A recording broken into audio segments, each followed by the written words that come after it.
Bueno, comenzamos con la clase de hoy. ¿Cuáles son los temas que vamos a abordar hoy? Entorno, que ya lo estuvimos viendo en el práctico el viernes pasado. Punto de acumulación, que es un concepto importante para entrar en límite. Punto aislado, para ver cuál es la diferencia. Funciones, que eso vamos a trabajar en el práctico este viernes. Y comenzamos ya con una introducción al límite, con una idea intuitiva de qué se trata tomar límite.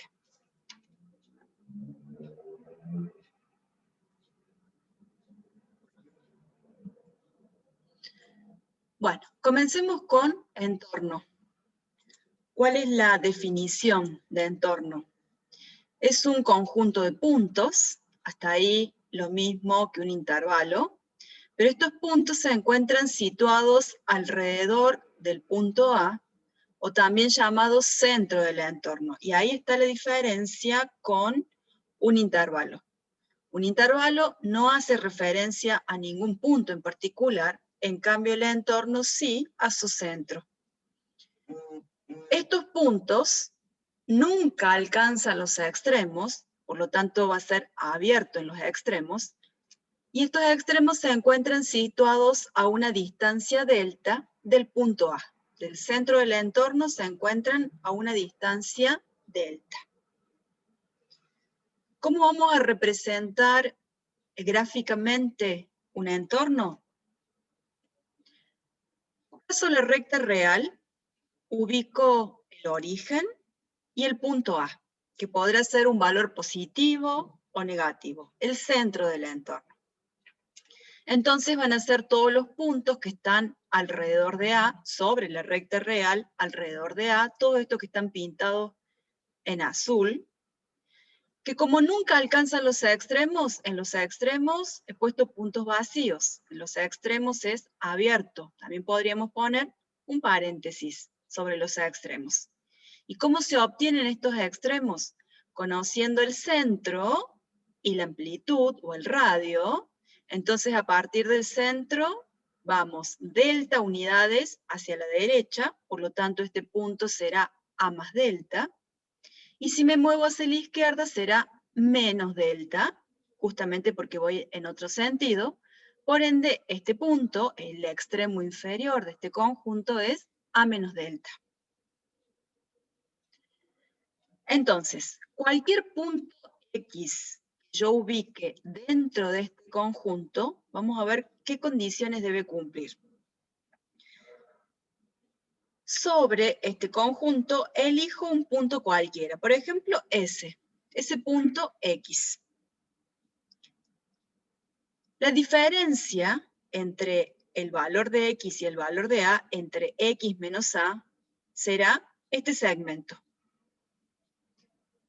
X menos A, la distancia que hay del punto X al punto A, siempre es más chico que el delta que yo he tomado. Si observo acá en la gráfica, este segmento X menos A es menor que ese delta que yo he tomado para determinar el radio de este conjunto.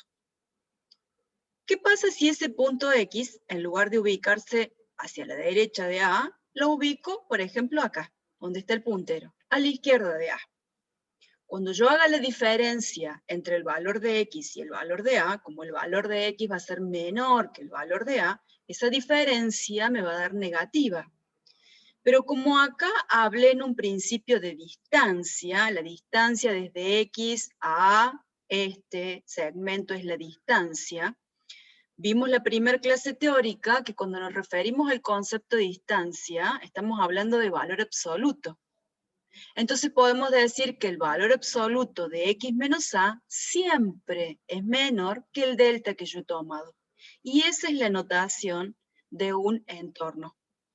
Valor absoluto de X menos A, siendo A el centro, menor que delta. Y esta es la que hemos usado y hemos trabajado la semana pasada en el práctico.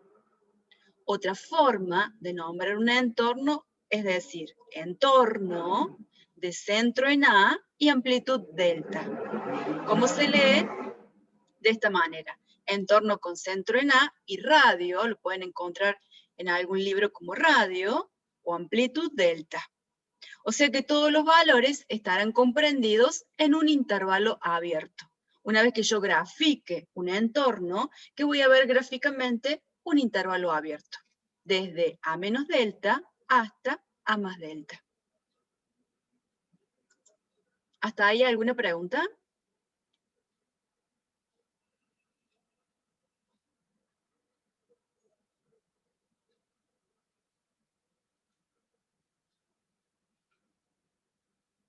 Bueno, continuamos.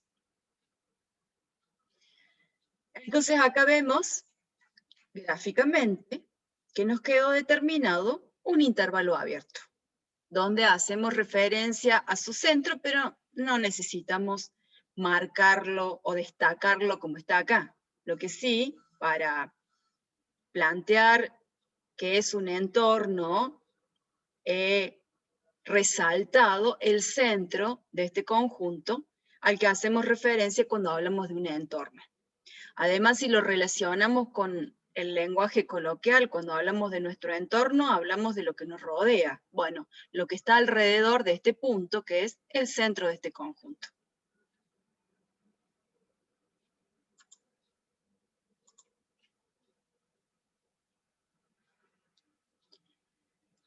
Y yo tengo que graficar esta situación. ¿Cuál será el centro de este entorno?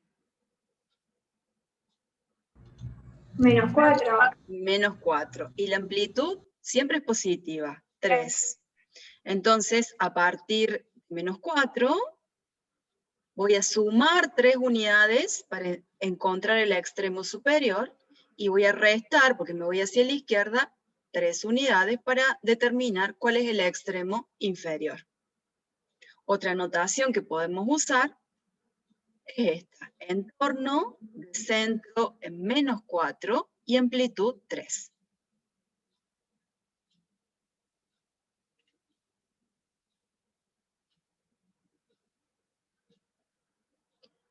Hay un concepto importante que es el entorno reducido, y con entornos reducidos vamos a trabajar en la definición del límite. ¿Qué es un entorno reducido? Es un conjunto de puntos del intervalo abierto A menos delta, A más delta, del cual se excluye el centro. Entonces, es un entorno, pero en lugar de incluir al centro como el anterior, en este caso se excluye, se lo saca. Entonces, ¿cómo me va a quedar gráficamente un entorno reducido? Un intervalo abierto que va desde A menos delta hasta A más delta, donde voy a excluir el centro, lo voy a sacar. Entonces, una forma sería con un punto vacío, y si no, podemos poner paréntesis hacia ambos lados en A, lo mismo que un paréntesis acá y un paréntesis acá.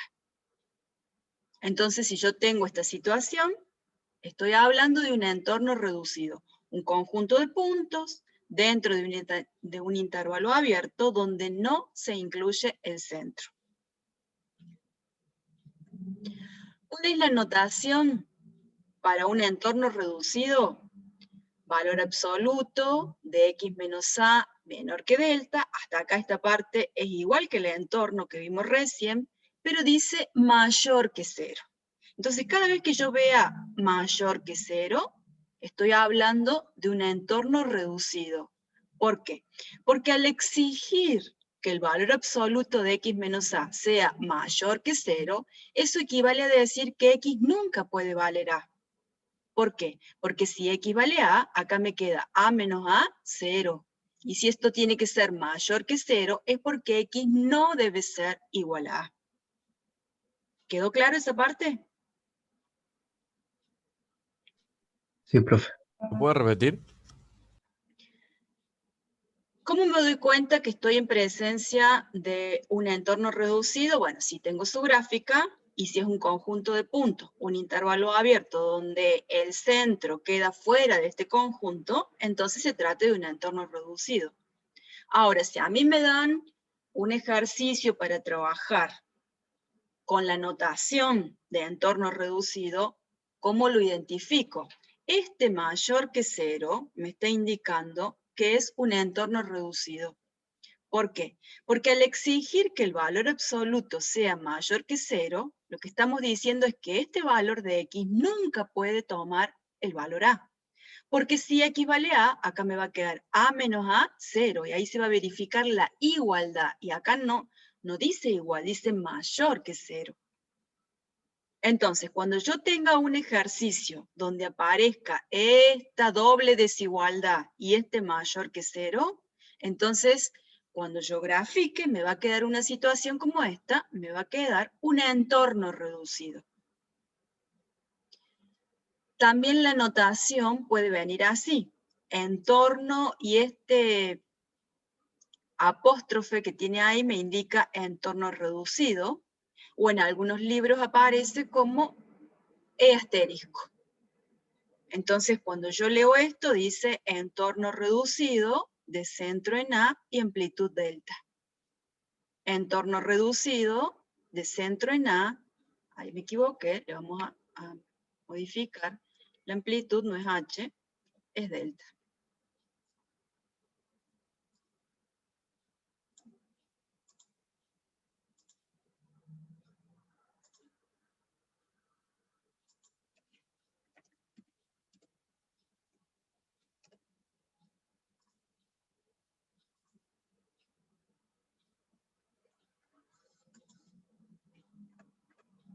Ahí estamos. Vamos a hacer un ejemplo.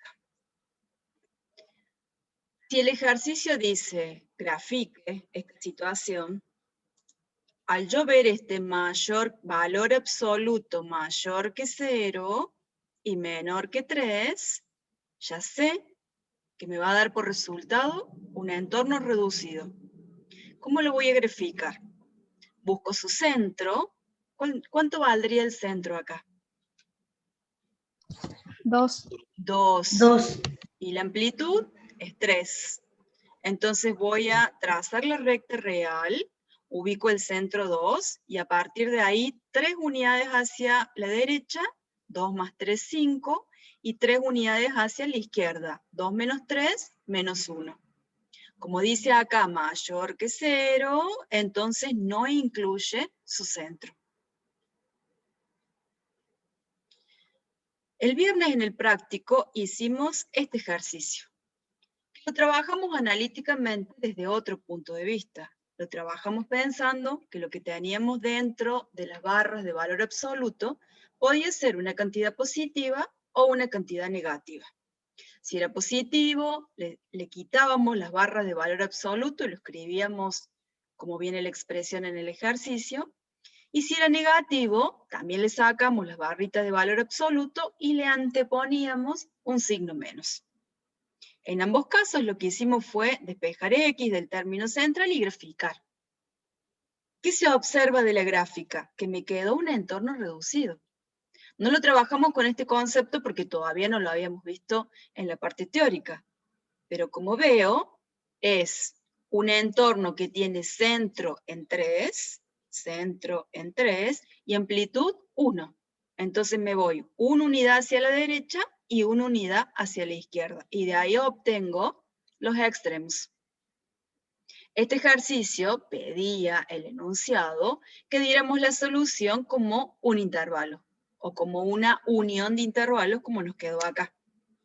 Pero usando esta notación, podríamos expresarlo así. Entorno reducido, de centro en 3 y amplitud 1. ¿Preguntas?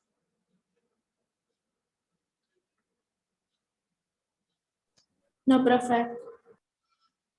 Vamos a trabajar, cuando analicemos el límite de una función, con un entorno reducido. ¿Por qué? Porque en general vamos a tomar límite para funciones que no estén definidas en algún punto en particular. Vamos a analizar qué le sucede a la función si x se acerca a un cierto valor sin tomar ese valor, porque justamente en ese punto, la función no está definida. Entonces, para ello, vamos a usar entornos reducidos.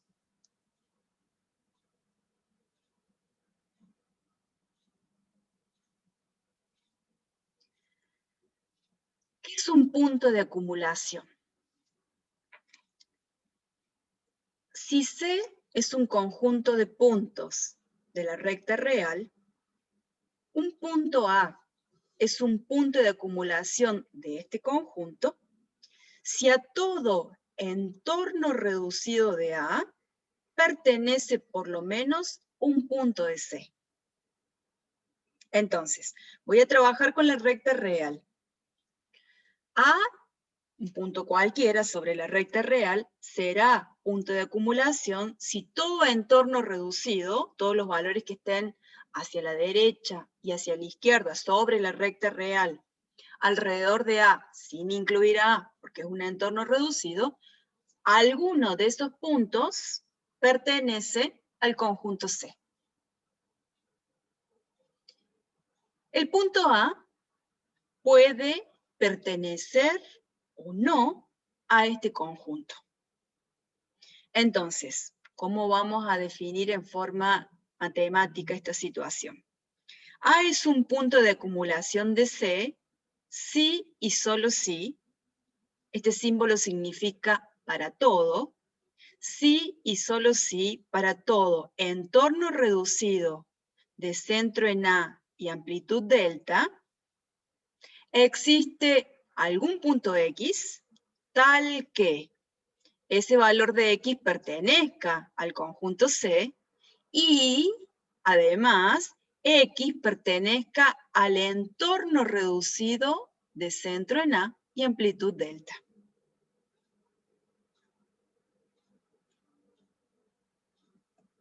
Vamos a ver. Tengo la recta real, toda pintada en azul.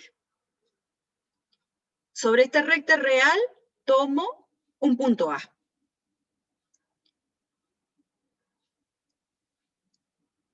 A será punto de acumulación de todo este conjunto es el conjunto C. A será punto de acumulación si todo entorno reducido de A, entonces tomamos un entorno reducido de A partir de A y la amplitud delta, en este caso arbitraria, delta unidades hacia la derecha, obtengo el extremo superior, delta unidades hacia la izquierda, obtengo el extremo inferior. Entonces, en todo entorno reducido de A, ya no estoy en toda la recta real, sino que estoy acá recorriendo con el puntero ese conjunto de puntos. Si existe al menos un punto, por ejemplo ese, que pertenezca al conjunto C, entonces A es punto de acumulación. ¿Queda claro? Yo no entendí, profe, ¿lo puede repetir? Bien. Tomo el conjunto C, en este caso, todos los puntos de la recta real. Esto empieza allá en menos infinito y termina en el infinito, ¿sí? Ese es mi C, mi conjunto C. Entonces me pregunto, ¿el punto A será un punto de acumulación? Veamos. Voy a tomar un entorno reducido de A, es decir, no voy a incluir a A, pero sí voy a incluir a todos los valores que estén alrededor del punto A y que se encuentren a una distancia delta del punto A. O sea, en este intervalo abierto. Yo lo hice así grande, pero lo podría hacer tan pequeño como yo quiera, o más grande todavía. Entonces, tomo cualquier entorno reducido de A, o sea, mi delta es arbitrario. Tomo cualquier entorno reducido de A y sobre ese entorno reducido tomo un punto, por ejemplo, S. Y me pregunto, ¿ese punto pertenece a C? Si la respuesta es sí, A es un punto de acumulación. Si la respuesta es no, entonces no estaremos en presencia de un punto de acumulación. ¿Ahora sí? Sí, gracias. Bien. Profe, ¿y cuándo no sería un punto de acumulación? Ah, ya pasamos a ese caso.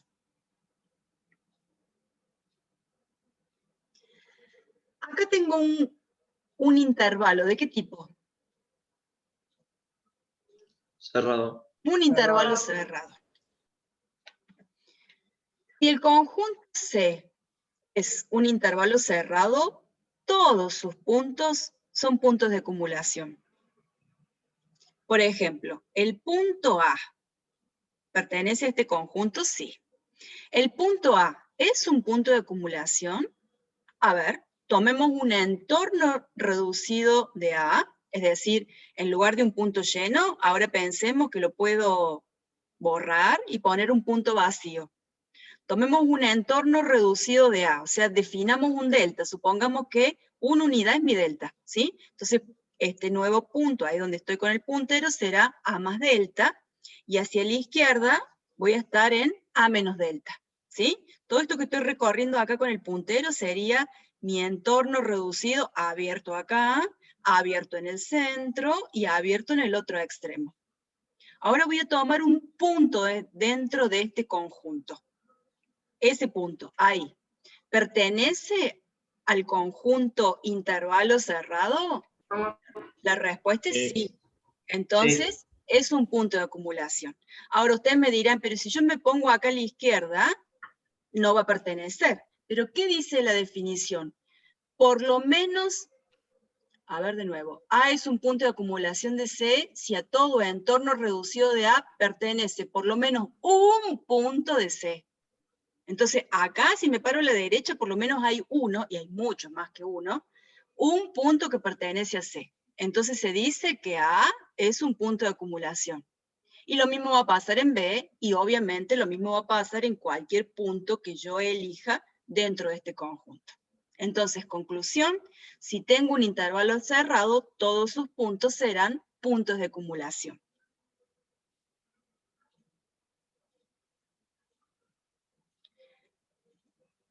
El punto A, dice acá, puede pertenecer o no al conjunto. Entonces, acá tengo un intervalo cerrado. Si yo tuviera un intervalo abierto, A o B, ¿serán puntos de acumulación? Sí. Si el conjunto C es un intervalo abierto, todos sus puntos son puntos de acumulación, y también los extremos, aunque no pertenezcan a este conjunto. ¿Estamos? De nuevo, supongamos que elijo B, y quiero trabajar con el concepto de punto de acumulación. B es un punto de acumulación. A ver, tomo un entorno reducido de B, no incluye a B, elijo un radio delta, me voy hacia la izquierda, me voy hacia la derecha, y me fijo, acá, ¿tengo un punto que pertenece a ese conjunto? Sí.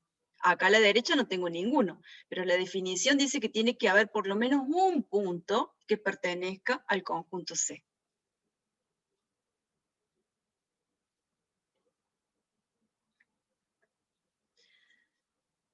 Lo que tengo verificado acá es una parte del conjunto de los números naturales.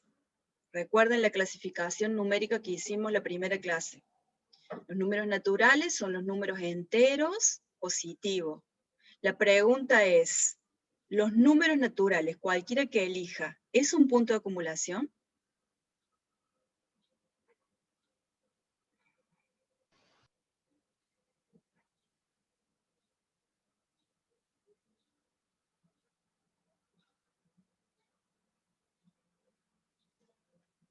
Sí, no. Sí, es un punto de acumulación. Por ejemplo, el punto 3, ¿es un punto de acumulación? Sí. ¿Sí? A ver. Sí, si el conjunto se pasa por ahí, sí lo sería. Si yo tomo... Profe, ¿Sí? ¿no depende de qué tan grande sea tu entorno? Claro. El valor de delta es arbitrario, pero para cualquier delta se tiene que cumplir. Por ejemplo, acá yo digo, B es un punto de acumulación. Si yo tomo un delta igual a una unidad, o a 2 unidades, o más chiquito, 0,5, o el valor que yo quiera, voy a encontrar que existe al menos un punto dentro de esta zona pintada en celeste. O sea que pertenece a este conjunto que llamamos C. Acá, si yo estoy analizando qué pasa en 3, para saber si 3 es un punto de acumulación. Si yo tomo un delta igual a una unidad, y me voy hasta el 4, y luego vuelvo hasta el 2, voy a decir que sí, 3 es un punto de acumulación, porque existe este punto o este punto. No, ni siquiera eso, porque tendría que ser abierto y abierto. Pero cualquier delta que yo tome, supongamos que lo tomo más acá, ¿no? A mi delta, y elijo este punto y digo, sí, pertenece al conjunto. Pero ¿qué pasa si elijo un delta más chico? Que sea menor que una unidad, no va a cumplir con la definición. Por lo tanto, el conjunto de los números naturales no tiene puntos de acumulación, porque para cualquier delta arbitrario que yo elija, no se va a cumplir la definición.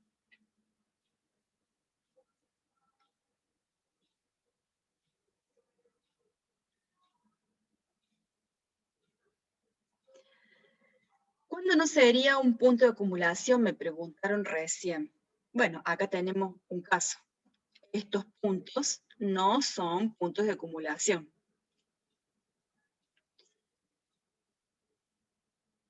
Cuando no sea punto de acumulación, lo que voy a tener es un punto aislado.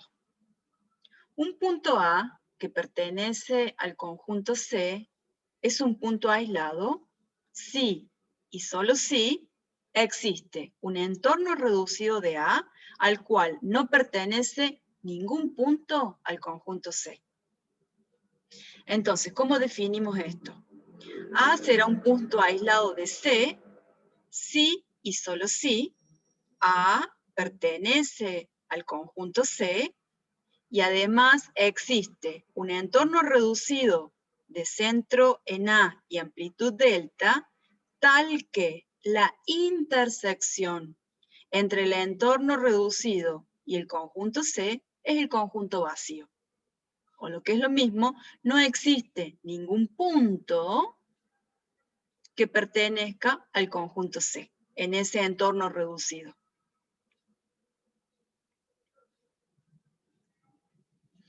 Entonces, volvamos al ejemplo que trabajamos recién. En el caso de los números naturales, cada uno de estos números naturales es un punto aislado. De nuevo, si tomo un entorno reducido de 4, entonces voy hacia la derecha con un delta y hacia la izquierda con el mismo delta, encuentro que no hay ningún punto dentro de ese entorno reducido, dentro de ese intervalo abierto, que pertenezca al conjunto de los números naturales. ¿Qué voy a tener acá? Todos los fraccionarios, los irracionales, todos los otros conjuntos, pero si estoy trabajando solamente en el conjunto de los números naturales, no voy a encontrar ningún natural comprendido en ese entorno reducido.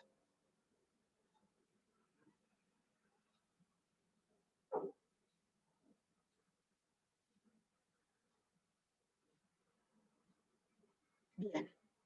¿Alguna pregunta antes que pasemos a funciones? ¿Quedó claro los conceptos anteriores?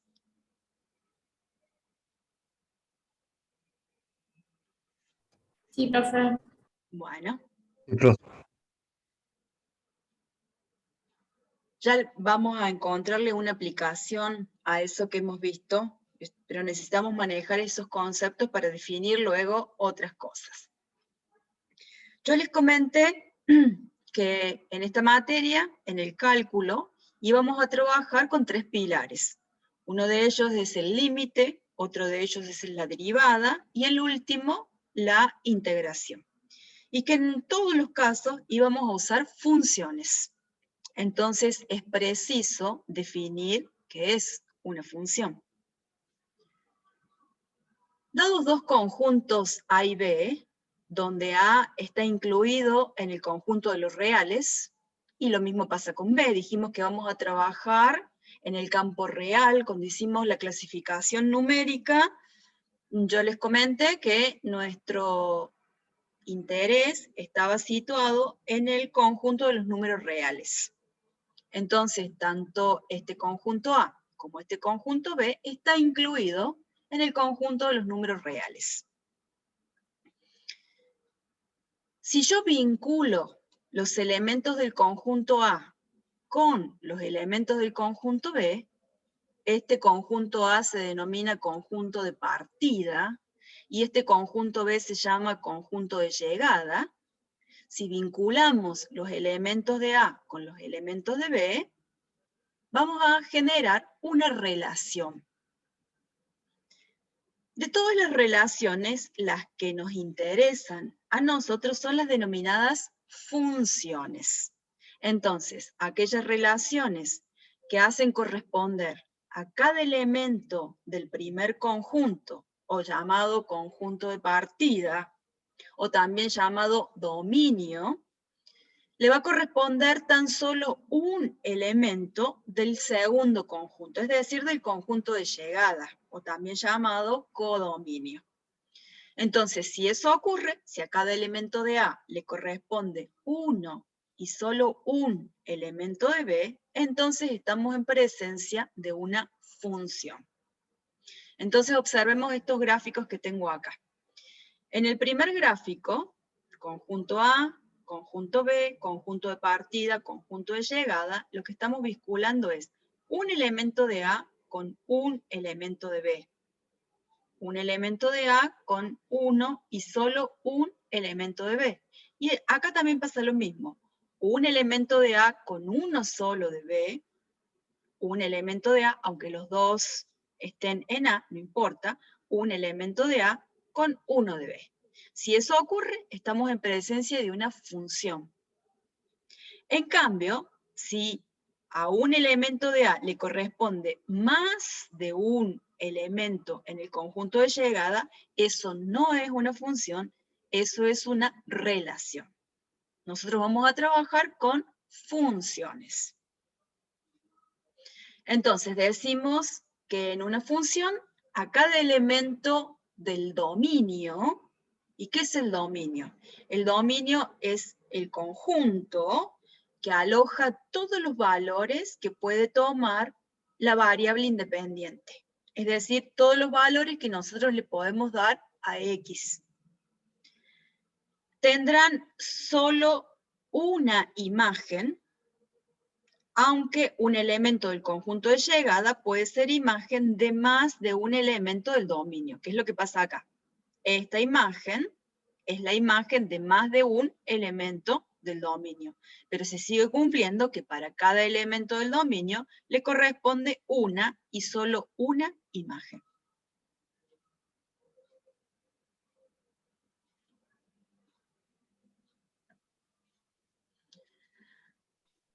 Entonces, ¿qué es una función?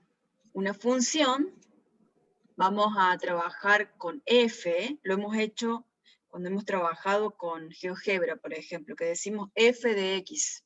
Bueno, una función la vamos a simbolizar con la letra f. Si tenemos más de una función, usaremos f, g, h. Entonces, una función de A en B, del conjunto A en el conjunto B, es una asignación única de elementos de A en elementos de B.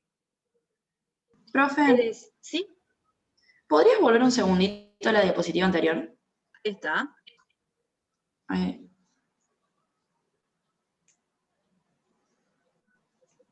¿Necesitas hacer una consulta o estabas copiando algo? No, ahí estaba copiando, ya terminé, gracias. Ah, bueno.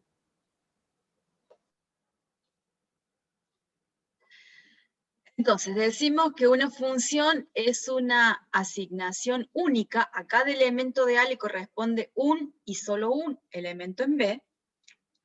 Entonces, para cada A que pertenece al conjunto A, existe un único B que pertenece al conjunto B. ¿Cuál es la notación que vamos a usar en la parte teórica y que en su momento aparecerá también en la parte práctica? Tenemos dos formas de trabajar y de nombrar a las funciones. Una de ellas es esta. ¿Cómo se lee? Una función que se aplica del conjunto A en el conjunto B.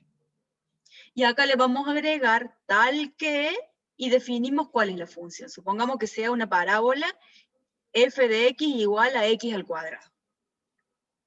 Pero si tengo planteada ya por definición la función así, estoy dando como dato en el problema cuál es el dominio de esa función y cuál es la imagen de esa función. Por ejemplo, si yo tengo una función que se aplica del conjunto de los reales en el conjunto de los reales, donde la función es la recta x más 1, pensemos en la gráfica de esta función.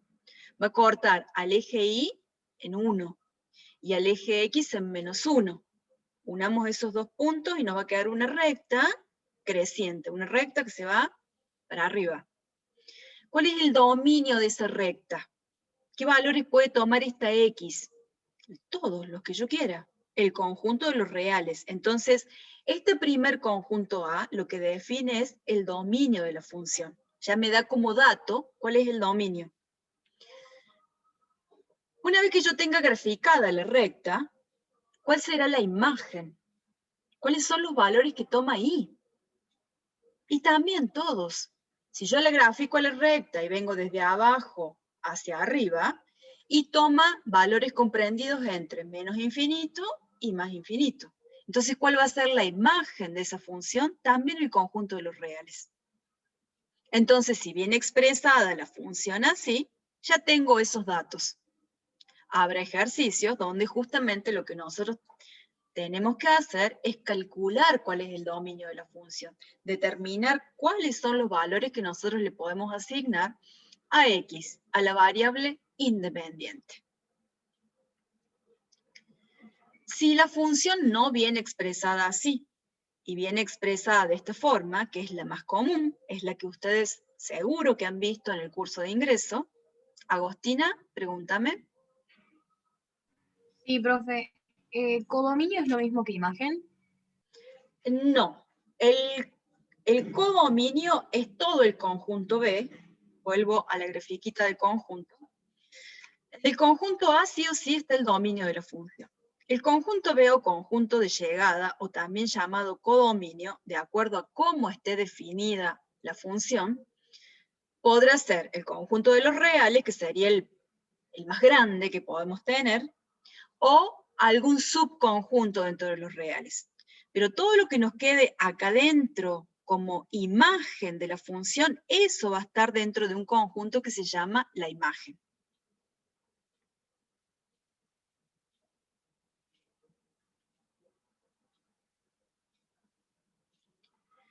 Les decía, I igual a f de x es la notación más común, es la más breve, con la que ustedes, por ejemplo, han estado trabajando en el curso de ingreso.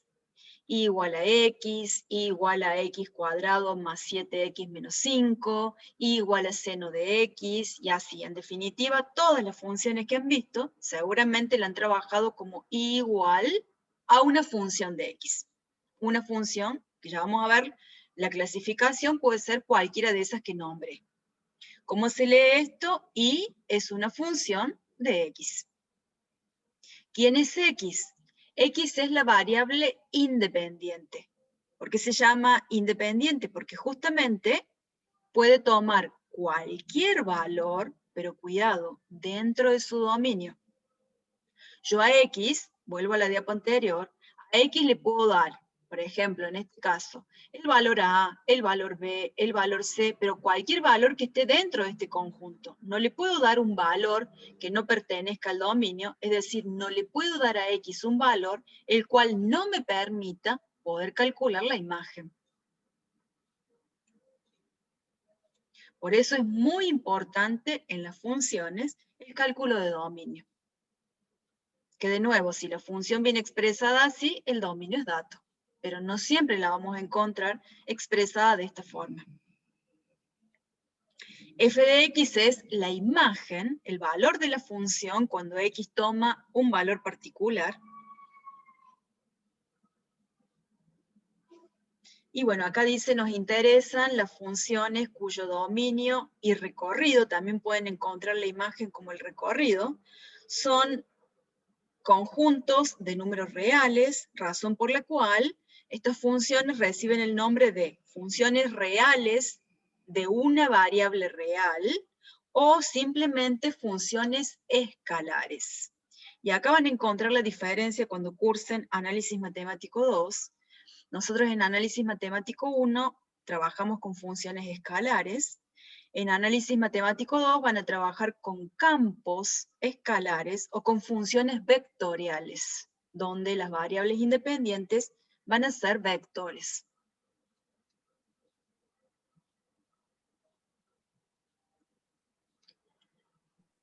¿Cómo Profe. representa? ¿Sí? ¿Puede repetir cómo se lee la notación? ¿Esta? ¿O esta? Esa. Bueno, una función f. Estos dos puntos significa que se aplica del conjunto A, y esta flechita significa en el conjunto B. Por ejemplo acá, una función que se aplica de reales en reales, donde f de x es x más 1, por ejemplo. Profe, Sí. ¿no hay alguna lista donde estén todos esos signos identificados con palabras, digamos, donde diga la traducción? Así nos lo aprendemos o lo vamos anotando a medida que usted va diciendo. Bueno, voy a buscarlo y se los agrego si quieren a esta presentación. Bueno, Dale. Muchas dale. gracias.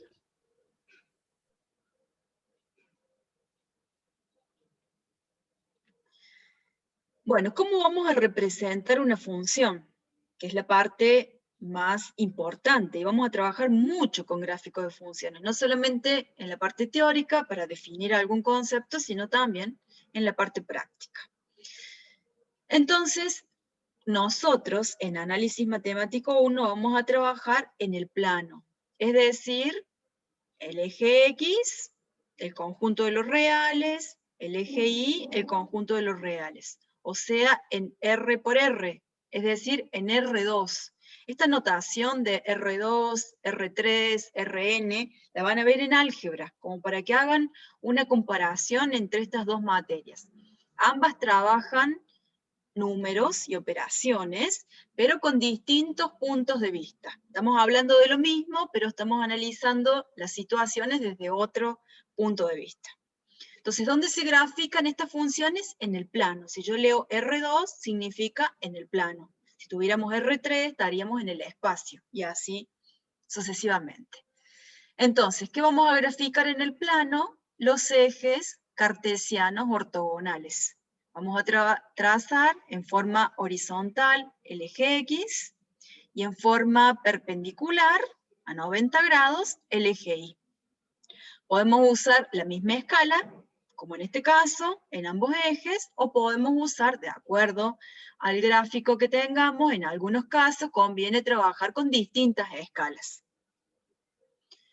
El eje X es el eje de las abscisas y el eje Y es el eje de las ordenadas. Y obviamente el punto de intersección es el origen de este sistema de coordenadas cartesianas.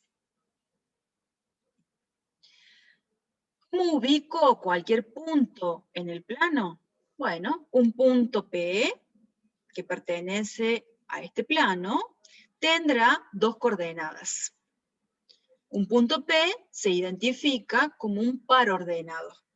Ese par ordenado, AB, significa que sobre el eje X voy a ubicar el valor de A, en este caso es negativo porque estoy acá en el segundo cuadrante. Cada vez que yo trazo este sistema de coordenadas, esto me divide al plano en 4 cuadrantes. Primer cuadrante, segundo cuadrante, tercer cuadrante y cuarto cuadrante. Bueno, este punto, ¿dónde está situado? En el cuarto cuadrante. Entonces va a tener un valor de X negativo y un valor de Y positivo. Una abscisa negativa y una ordenada positiva. Entonces, este par se llama par ordenado justamente porque tiene un orden. Primero nombramos la abscisa y después nombramos la ordenada. Entonces, ¿cómo lo voy a ubicar? Si yo tengo que encontrar este punto AB, identifico A sobre el eje X Y sobre A trazo una paralela al eje Y, a este eje. Sobre el eje Y ubico la ordenada B, y desde B trazo una paralela al eje X. El punto donde se cortan será el punto P. Nosotros vamos a identificar de las funciones aquellos puntos característicos, justamente para ubicar en el plano esos puntos que me van a definir la forma de la gráfica de la función, pero no voy a hacer una tabla de valores con X y Y y empezar a marcar puntos, puntos, puntos sobre el plano. Ese no es el objetivo. Acá tenemos que aprender a graficar con puntos característicos. Y cada función tiene sus puntos característicos. ¿Alguna pregunta?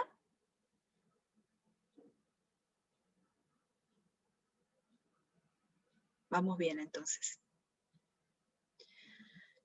Existe también una correspondencia biunívoca, es decir, doble y única, entre los pares ordenados y los puntos del plano. O sea, cada par ordenado tiene una ubicación precisa, define un punto en el plano. Y cada punto en el plano, por ejemplo acá, si yo me ubico ahí, ese punto del plano tiene un par ordenado que lo define. En este caso sería el par ordenado 3, 3.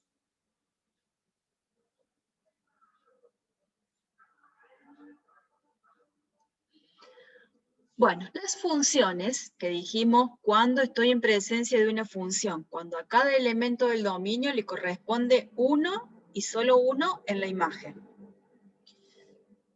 Necesitamos conocer la gráfica de estas funciones para poder trazarlas y a partir de su trazo analizarlas, o al revés, primero hacer todo el análisis de la función y con ese análisis ir y plantear un gráfico. O sea, ¿cuál es la idea, en definitiva, cuando vayamos a la parte práctica? Yo voy a tener para graficar una función más complicada, por decirlo así, que las que ustedes ya conocen. Cocientes con distintos grados y demás. ¿Cómo voy a hacer para encontrar la gráfica sin la necesidad de un software? No nos olvidemos que GeoGebra o MATCAD o MATLAB o el software que utilicen, cuando ustedes le piden que grafique una determinada función, directamente muestra la gráfica. Pero nosotros tenemos que obtener esa gráfica sin la necesidad de ese programa. Es decir, el análisis matemático nos va a ayudar a identificar esos puntos característicos, las tendencias que tiene la función, si presenta alguna discontinuidad o no y de qué tipo es. En definitiva, ya van a ver que vamos a aprender un montón de herramientas que nos van a ser útiles justamente para poder definir la gráfica de la función. Nosotros lo que vamos a hacer es determinar una gráfica aproximada. Si queremos una gráfica precisa, lo hacemos en cualquier software.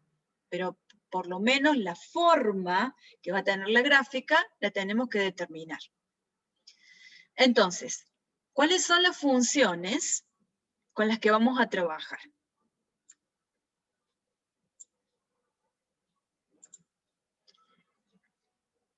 Una de las primeras funciones y las más sencillas con las que comenzamos y con las que han comenzado ustedes seguramente cuando abordaron este tema en el curso de ingreso son las funciones algebraicas. Es decir, donde aparecen las operaciones que definen el álgebra. La suma, la resta, el producto, el cociente. Dentro de las algebraicas tenemos dos.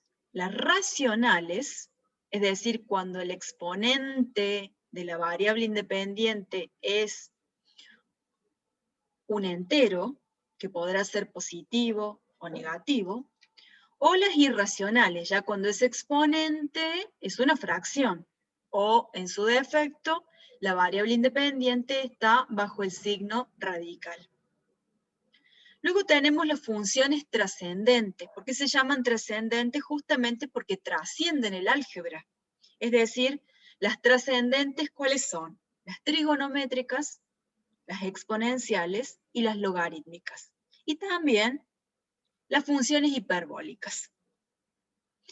Y luego vamos a tener otras funciones, y ahí me voy a detener un poquito a ver cómo graficamos otro tipo de funciones. Esa es muy probable que en el curso de ingreso no las hayan visto. Entonces vamos a recorrer una a una estas funciones para ver por qué las clasificamos de esta forma.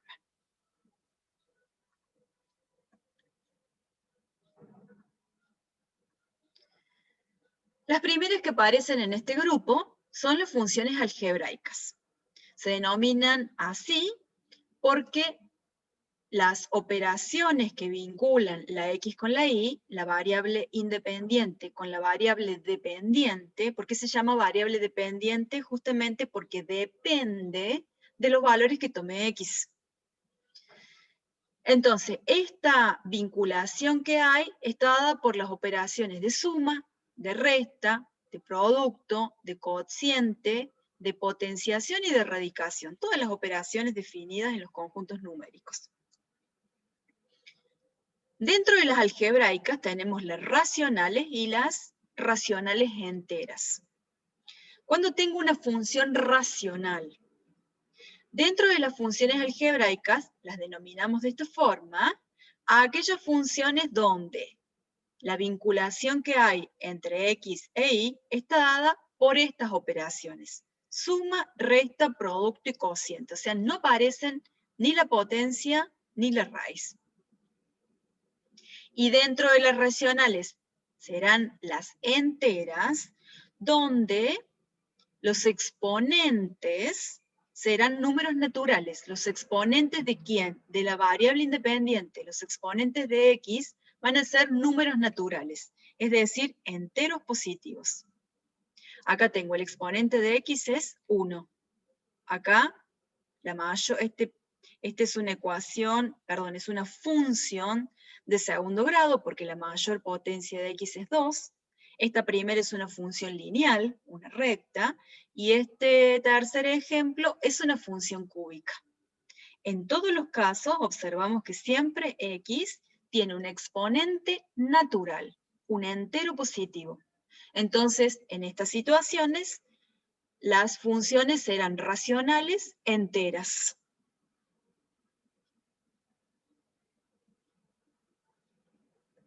¿Cuándo será racional fraccionaria?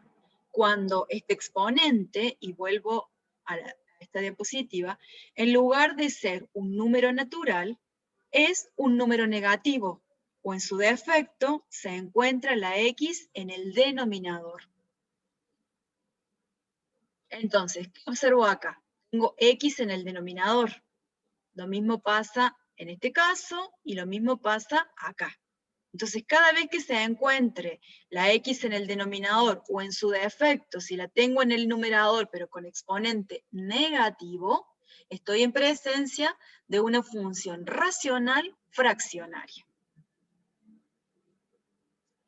Una función será irracional cuando la variable independiente, la X, esté bajo el signo radical, o en su defecto con exponente fraccionario.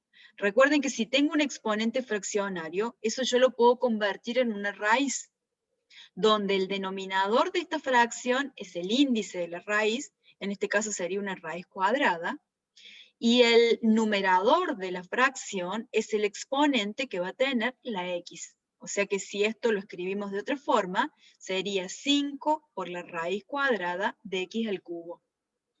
Entonces, si tengo la variable independiente bajo el signo radical, estoy en presencia de una función irracional. Las trascendentes justamente son las que trascienden el álgebra. Y dentro de las trascendentes tenemos las circulares, o también llamadas funciones trigonométricas. Entonces, acá, ¿qué vamos a ver? La función seno, la función coseno, la función tangente, la función cotangente, la secante, la cosecante, todas aquellas donde la X esté bajo alguna de las relaciones trigonométricas. ¿Cuáles son esas relaciones? El seno, el coseno, la tangente, la cotangente, la secante y la cosecante. Las funciones logarítmicas serán aquellas donde siempre hacemos hincapié en la x, la variable independiente tiene que estar bajo la operación de logaritmación. Tiene que estar como argumento, esto que está entre paréntesis se llama el argumento de esta función logarítmica. En este caso, como no aclara la base, es un logaritmo decimal.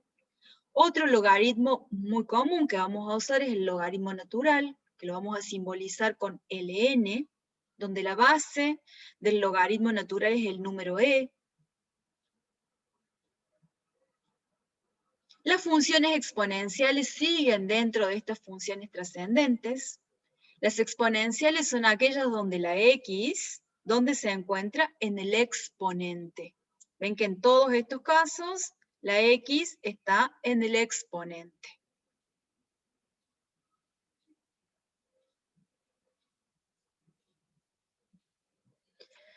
Y las funciones hiperbólicas son aquellas donde la x está dentro de las relaciones hiperbólicas. Entonces aparece el seno hiperbólico, el coseno hiperbólico, la tangente hiperbólica, o sea, todas las relaciones trigonométricas que conocemos, pero ahora con relaciones hiperbólicas. Un seno hiperbólico ya vamos a ver que está relacionado con las funciones exponenciales e a la x. Es una combinación de esas funciones exponenciales.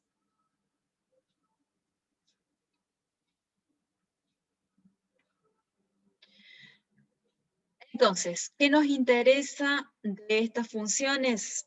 Analizarlas para conocer en definitiva su gráfica. Entonces acá podemos ver que tenemos distintas funciones, siempre graficadas en el sistema de coordenadas x, y. La primera función, la función f de x, es una función racional fraccionaria. ¿Por qué? Porque la x está en el denominador. La gráfica de esta función es esta que está en verde, ¿eh? Tiene dos ramas. Tendrá una asíntota horizontal y una asíntota vertical. La función g es una función lineal, una recta. Acá tenemos su gráfica. La función h es una función parabólica, donde las ramas de esa parábola van hacia arriba y donde el corte con el eje y está en -2. Acá observamos el corte con el eje y la orientación de las ramas. Finalmente, la función r es una función irracional. ¿Por qué? Porque la x está bajo el signo radical. Acá tenemos la gráfica de esa función irracional.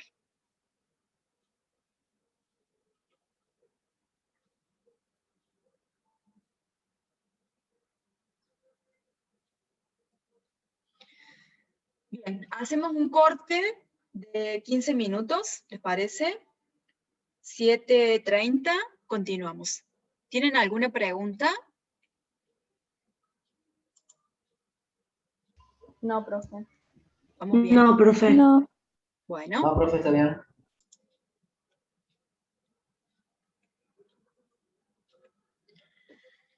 Entonces, les dije que dentro de esa clasificación de funciones, muchas de ustedes ya las han visto, y dentro de esta denominación que llamamos otras funciones, estoy segura de que este tipo de funciones no las han trabajado.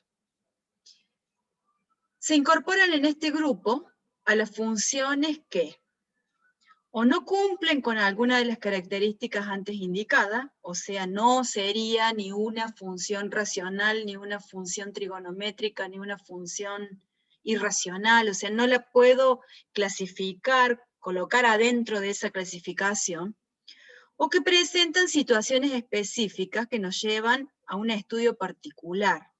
Tal el caso de las denominadas funciones definidas por tramos.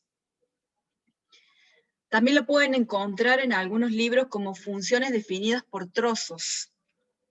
donde justamente cada tramo del dominio tiene una ecuación particular. Por ejemplo, acá tengo la función donde es la recta x, si x es mayor o igual que 0, es decir, solamente definida para los x positivos, y es la función coseno si x toma valores negativos. Entonces, ven acá que tengo la combinación de dos funciones. Bueno, en este caso tengo 3 tramos. Para los x negativos tengo esta función irracional. Para los x comprendidos entre 0 y 1 tengo la función logaritmo, y acá aparece el logaritmo natural que les decía, que es otra función muy común en análisis matemático. Y para cuando x es más grande que 1, este tramo es parabólico. Entonces, ¿cómo construimos estas funciones? Estas funciones definidas por partes, por tramos, por secciones, por trozos, depende de la bibliografía, las nombra de diferentes formas. Pero lo que hay que tener en claro es que para cada tramo del dominio hay una ecuación diferente. Entonces, en general vamos a tener una función, cualquiera, f de x, donde vamos a tener una ecuación para un intervalo, otra ecuación para otro intervalo, y así sucesivamente. Tantos intervalos como aparezcan en la definición de esta función. Es decir, la función f de x tiene distintas expresiones algebraicas correspondientes a cada uno de los intervalos. La unión de estos intervalos será el dominio de la función. Entonces, en estas situaciones, el dominio directamente va a salir de unir todos estos intervalos. Por ejemplo, si acá estamos considerando los x negativos, no incluye a 0, pero el otro tramo sí incluye a 0 e incluye también a los valores positivos, estamos hablando que el dominio de esta función es el conjunto de los reales. Todos incluyen los negativos, los positivos y el 0, los reales. Y acá está incluyendo los x negativos, los x comprendidos entre 0 y 1, o sea que en ningún momento ninguno de estos dos tramos incluye el 0. Este tramo incluye el 1 y este tramo no. Entonces, ¿cuál será el dominio de toda esta función? Todos los reales excepto el 0. ¿Se entiende? La unión de estos intervalos me va a dar el dominio de la función. ¿Sí? Sí, profe. Bien. Sí, profe. Bueno, vamos a ver cómo se construyen estas gráficas.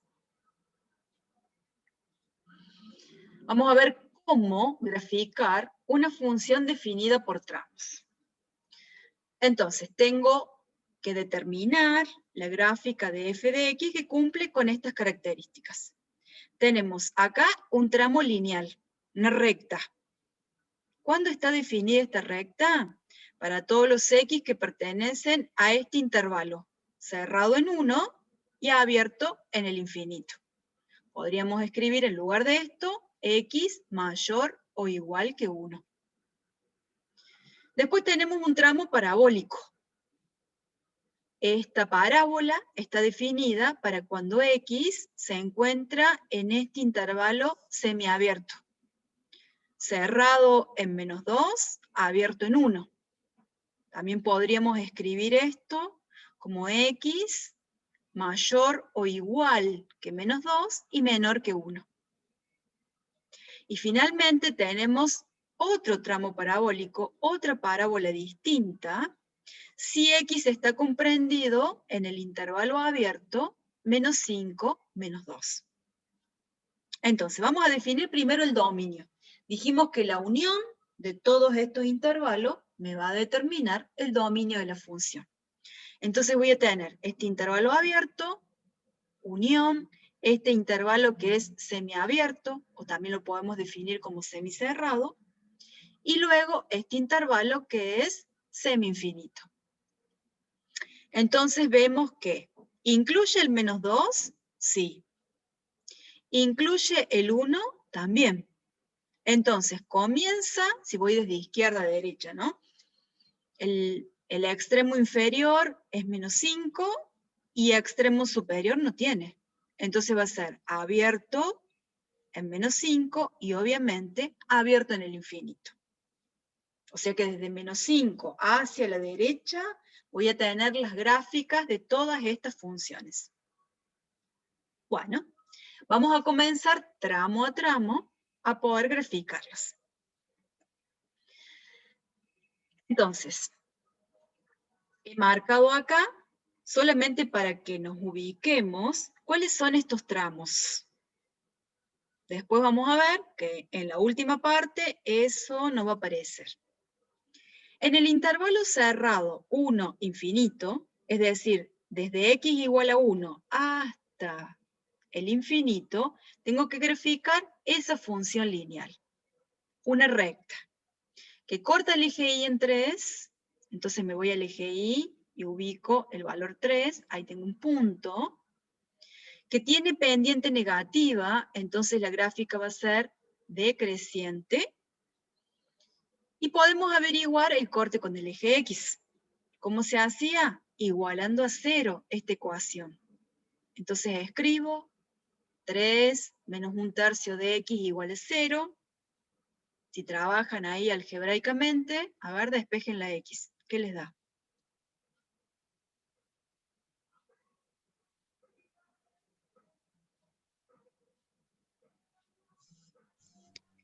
9 daría, ¿no? 9. X igual a 9. Entonces vemos acá en la gráfica, el corte con el eje X es 9. Entonces, dijimos que a través de 2 puntos es posible hacer pasar una recta, traigo la regla, y en principio la trazo justamente con línea de trazos. ¿Por qué no me atrevo a trazar directamente toda esta recta? Porque cuidado, no necesito toda la recta, necesito una parte. Por eso se llama función definida por partes o por tramos. Entonces, ¿qué parte de esta recta me es útil a mí? Esta, la que estoy marcando acá con el puntero. Esa parte, porque está dentro de este intervalo. Dice que esa función lineal está definida en ese intervalo. Entonces, ahora sí, le voy a poner una línea llena a toda esta parte de la recta, y la demás no me interesa. Entonces, el paso que sigue es este. Trazo una línea continua para los valores de X comprendidos entre 1 y el infinito, y la otra parte la dejo como está. Es más, a la otra parte la voy a borrar, porque esa parte no me sirve. Entonces, ¿cómo me va a quedar el gráfico? Así. ¿Vamos bien?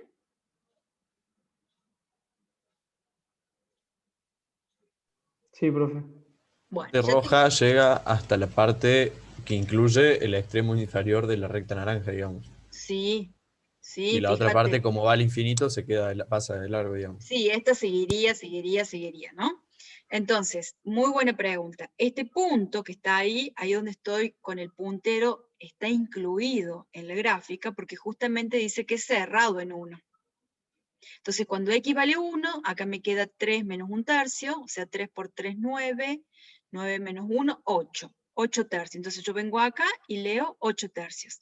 Ahí le vamos a poner un punto lleno. Vamos a dibujar un punto y lo vamos a pintar, porque eso me está indicando que ese extremo sí está incluido. Lo que pasa es que GeoGebra, esos puntos llenos y esos puntos vacíos, en el caso de que el extremo no esté incluido, no me los da. No me los grafica por sí solo, sí me los evalúa. Si yo le pregunto a GeoGebra, ¿cuánto vale la función? Aunque esté definida por tramos, ¿cuánto vale la función para x igual a 1? Me va a tomar este tramo lineal y me va a devolver ese valor. Pero gráficamente, estos puntos vacíos y estos puntos llenos que aparecen en la gráfica de una función definida por tramos, en GeoGebra no los voy a encontrar por sí solos, sí los voy a tener que agregar yo. Bueno, ya tengo el primer tramo. Vamos con el segundo tramo, un tramo parabólico, una parábola. ¿Qué sé de esta parábola? Que va a cortar el eje Y en 4, entonces va a pasar por ahí, por 4 de Y, que va a tener las ramas hacia abajo. ¿Y cuánto valdrían las raíces?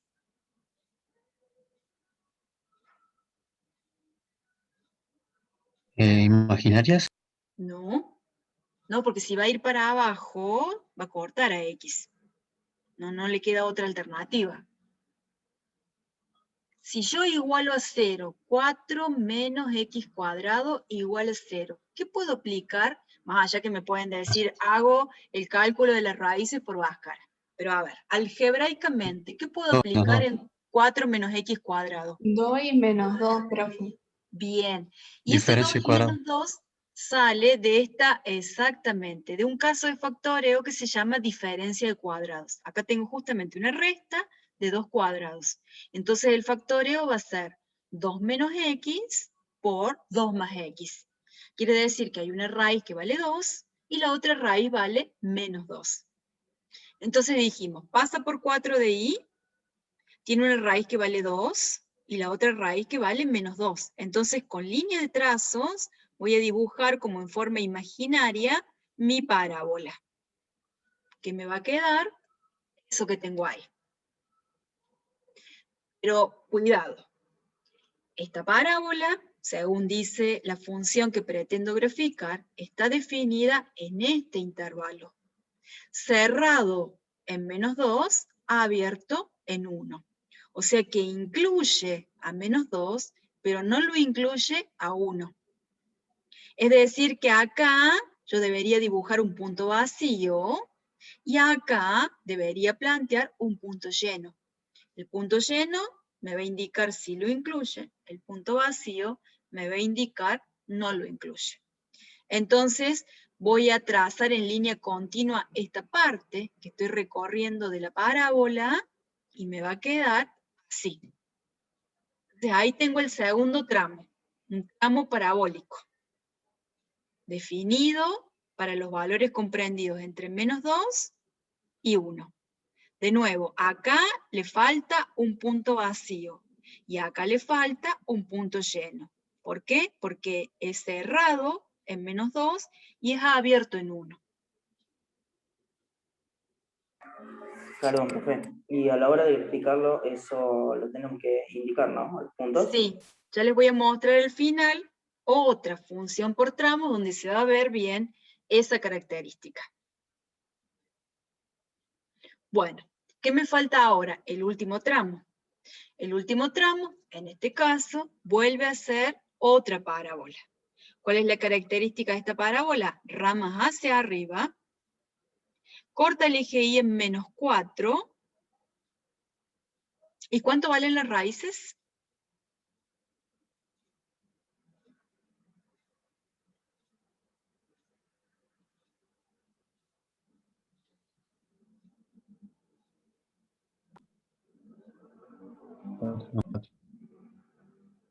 ¿Cómo, chicos? 4 y 2. 2 me gustó, porque si yo reemplazo acá 2 al cuadrado, 4 por un cuarto, no, 2 no va a funcionar, porque 4 por un cuarto es 1, y 1 menos 4 no me va a dar 0. No. pero si despejo no. No, perdón, 16. Raíz de 16. O sea, 4. 4. 4 y menos 4. Sí, 4 menos 4. A ver, probemos. Si X vale 4, 4 al cuadrado, 16. 16 dividido 4, 4. 4 menos 4, 0. Sí, ahí tengo una raíz. Y obviamente la otra va a ser menos 4. Entonces, hay una raíz que vale 4. La otra raíz vale menos 4. Y dijimos, corta el eje Y, me vengo para acá abajo, corta en menos 4. Entonces me va a quedar una situación como esta. Así, esta parábola ahora. Pero cuidado, no necesito toda la gráfica. Necesito el tramo que va entre menos 5 y menos 2. Abierto en menos 5, o sea que acá le debería dibujar un punto vacío sobre la gráfica, ¿no? Y abierto en menos 2. Acá de nuevo un punto vacío. Y pintar esa partecita. Entonces, ¿cómo me va a quedar? Me va a quedar así. Y acá ya tengo la función terminada. Si bien le faltan, como les digo, esos puntos llenos y esos puntos vacíos, observen que acá sobre el eje X ya no quedó estos intervalos que estaban acá marcados, que era solamente para que ustedes entendieran por qué usamos estos pedazos, estos trazos de las funciones. Entonces, como vemos, nos van a quedar gráficas raras, situaciones particulares, que son muy útiles al momento de analizar, por ejemplo, límites laterales. Entonces vamos a trabajar con este tipo de funciones cuando analicemos esas situaciones.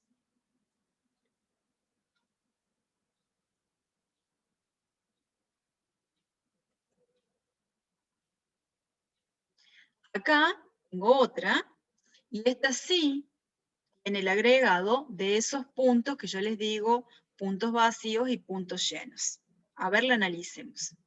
Esta función tiene un tramo parabólico, una parábola ramas hacia arriba, definida para los x positivos, incluido el 0. O sea que acá es cerrado en 0.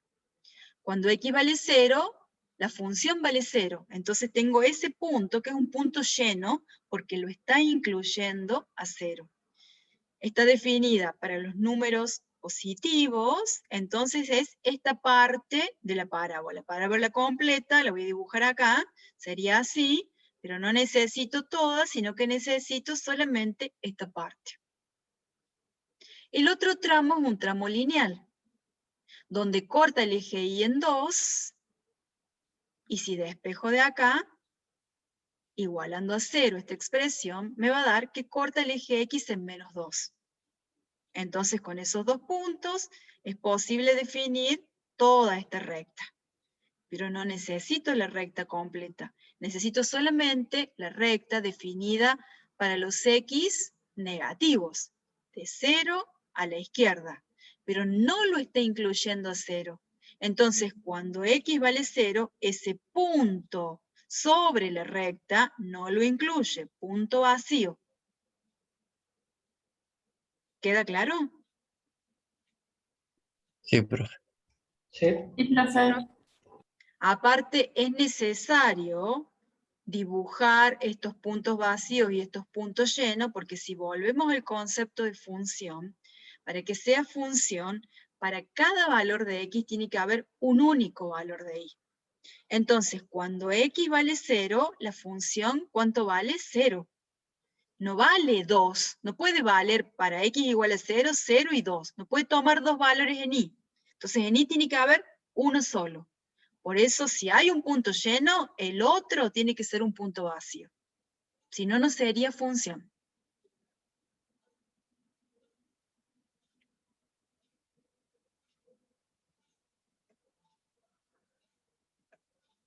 Bien.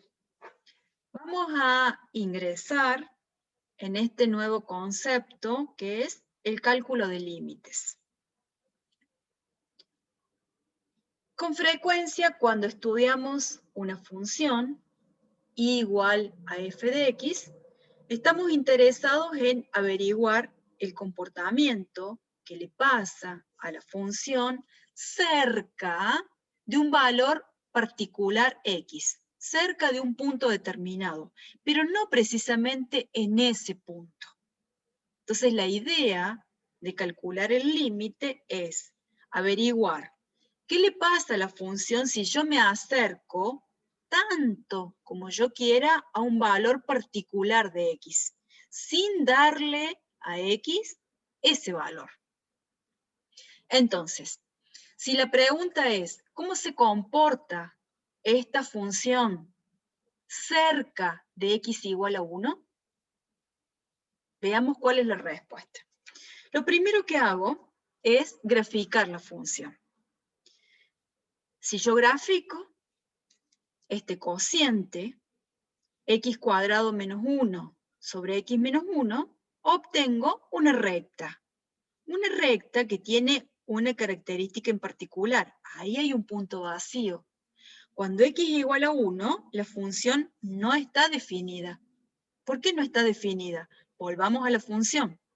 ¿Cuál es el dominio de esta función? Tengo una función algebraica, racional, fraccionaria, ¿verdad? Tengo la x en el denominador. Hay una restricción para calcular el dominio. Ese denominador tiene que ser distinto de 0, justamente porque la división por 0 no existe. Entonces, para que este denominador, x menos 1, sea distinto de 0, esta x tiene que ser distinto de 1. Porque si yo a esta x le doy el valor 1, 1 menos 1 es 0, y no puedo calcular la función. Entonces, en x igual a 1, eso significa la función no está definida, punto vacío. Para cualquier otro valor de x, por ejemplo, cuando x vale 0.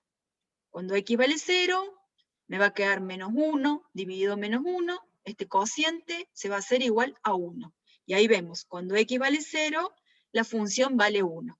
Y así puedo ir encontrando distintos valores de función para cualquier valor de x excepto en 1.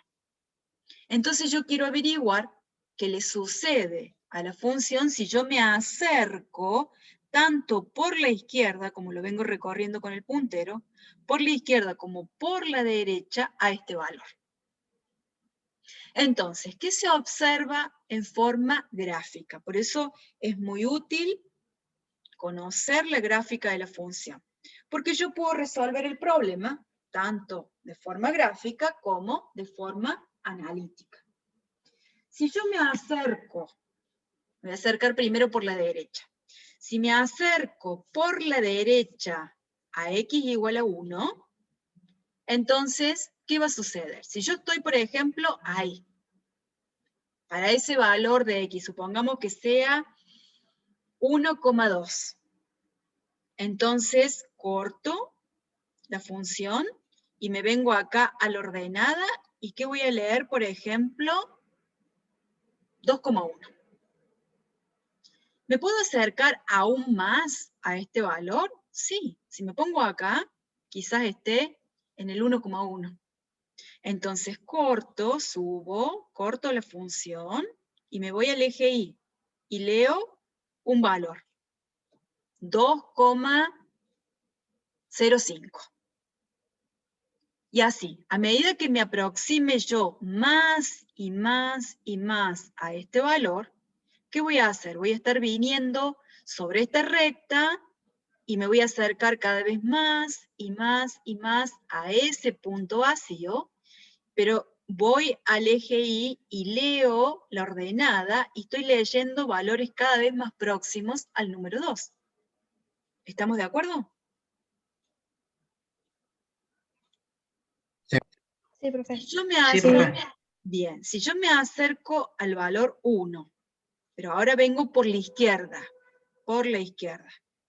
Si le doy el valor 0,5, entonces subo, corto, y vengo acá y es muy probable que lea 1,5. ¿Me puedo acercar más? Sí, a lo mejor estoy ahí, bien cerquita de 1, pensando, por ejemplo, en 0,9, y subo, corto la función, y voy a leer, por ejemplo, acá, 1,9. Y así, a medida que me acerque más y más por la izquierda de 1, voy a encontrar valores cada vez más próximos a 2. Quiere decir que si yo me acerco a 1, la función se acerca al valor 2. Así como lo hago en forma gráfica, lo podríamos hacer en forma analítica, con una tablita de valores, simplemente para analizar la situación. Eso no significa que cuando nosotros vayamos a los ejercicios trabajemos con una tabla de valores. Ya vamos a ver que hay técnicas para poder determinar el valor del límite. Si trabajo con una tabla de valores y me acerco, en este caso, al valor 1, tanto por valores menores como por valores mayores que 1, es decir, por la izquierda como por la derecha, veamos qué sucede. Si yo a x le doy el valor 0,9, o sea, estoy acá, a la izquierda, entonces la función vale 1,9. Si le doy el valor 1,1, o sea, estoy ahora por la derecha, ¿cuánto vale la función? 2,1. ¿Me puedo acercar más todavía? Sí. Si en lugar de tomar el valor 0,9, tomo el valor 0,99, ¿qué le sucede a la función? Vale 1,99. Y si me acerco por acá, por la derecha, y adopto el valor 1,01, reemplazo, hago todos estos cálculos, ¿qué obtengo? El valor 2,01. A ver, Agostina, ¿qué me quieres preguntar? Profe, estamos buscando, sería un número distinto de 1 para la X del denominador. Exactamente. Estoy analizando el comportamiento de esta función cerca de x igual a 1.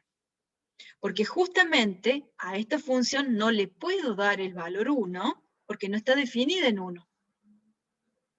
Entonces, ¿qué pretendo mostrarles con esta tabla?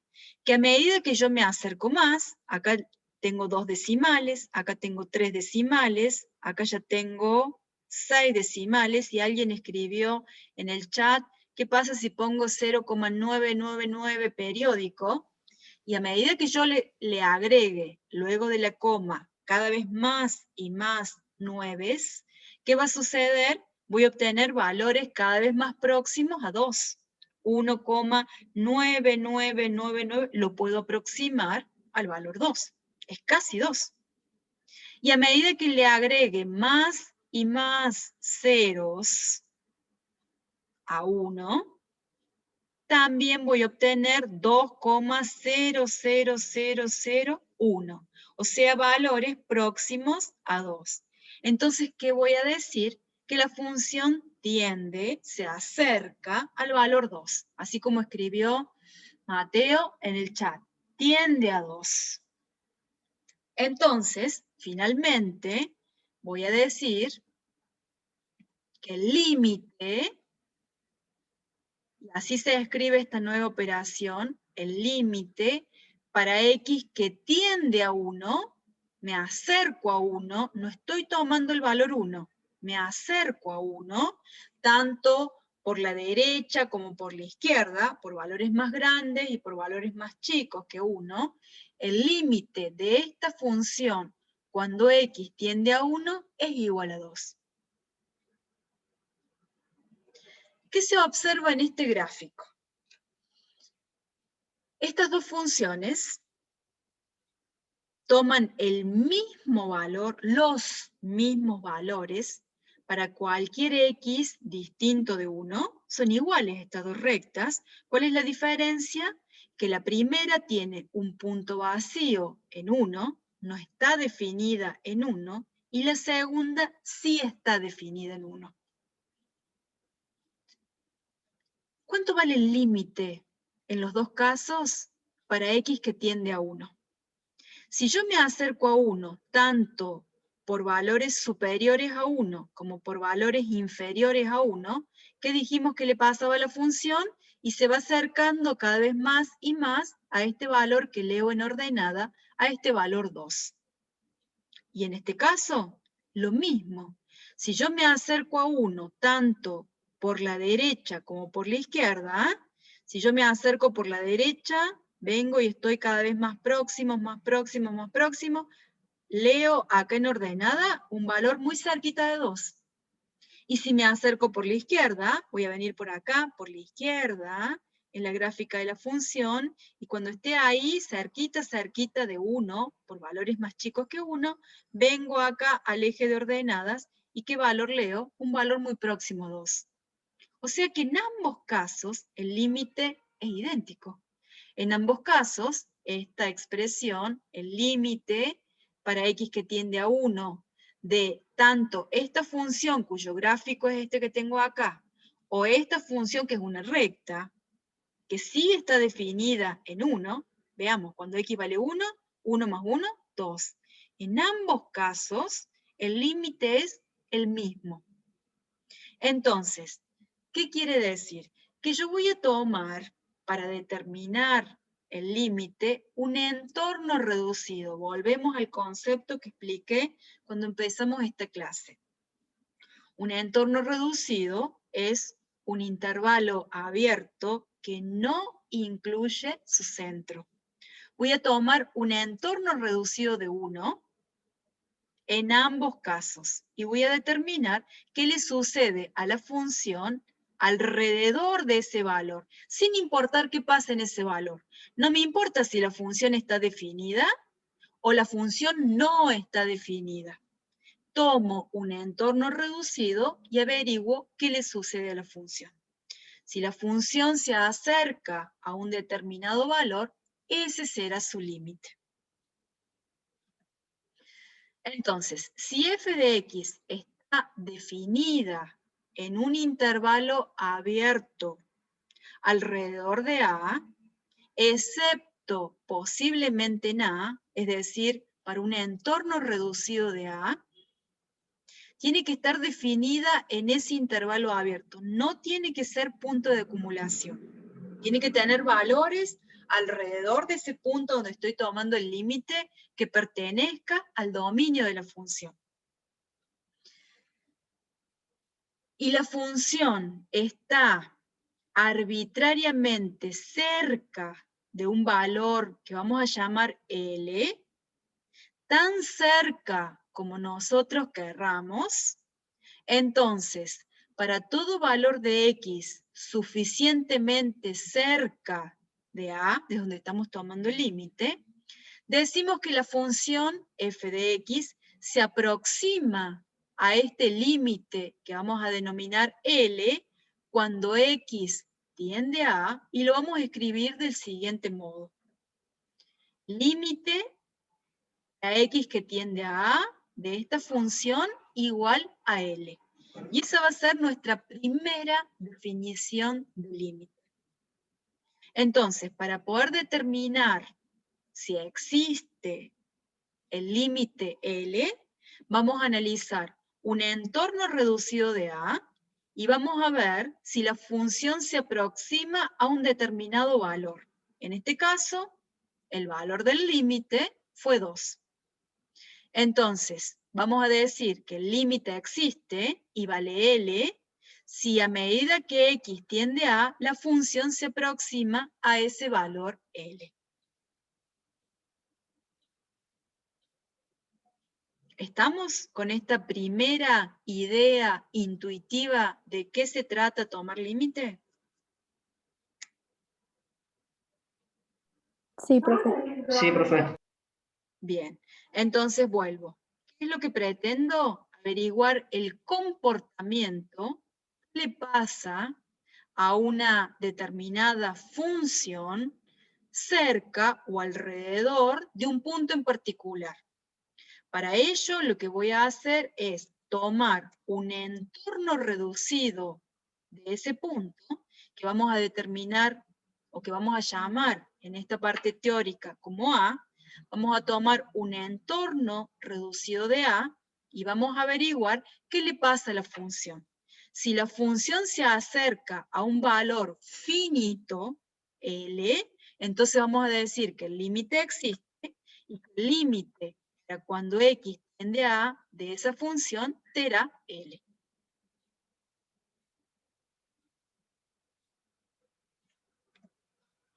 Bien, hasta acá esta primera parte del cálculo del límite. Vamos a ver la definición formal del límite, qué condiciones se deben cumplir para que el límite exista, y a partir de ahí, cuáles son las propiedades, que son las que vamos a usar en la parte práctica para resolver los ejercicios, y cuáles son las indeterminaciones que provocan la presencia de esos puntos vacíos en la gráfica de la función. ¿Alguna pregunta, chicos? No, profe. Bien.